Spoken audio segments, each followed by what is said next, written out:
धनंजय तुमच्या सोबत प्रामाणिकपणानं राहिला म्हणून या ठिकाणी मला टार्गेट केलं जातं.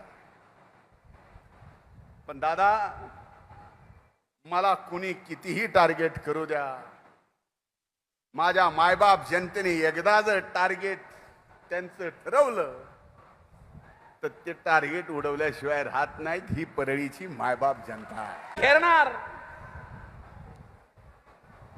परळी धनंजय मुंडे ठार होणार म्हणजेच का मारूनच टाकणार. ह्या सर्व विषयात मला फक्त एवढंच सांगायचं आहे, मुद्दाई लाख बुरा चाहे तो क्या होता है, वही होता है जो मंजूरे खुदा होता है. म्हणून आजपर्यंतचा विश्वास तुम्ही माझ्यावर टाकला, इथून पुढच्या काळातही तुम्ही विश्वास टाका. एक नाही, दोन नाही, या मतदारसंघातल्या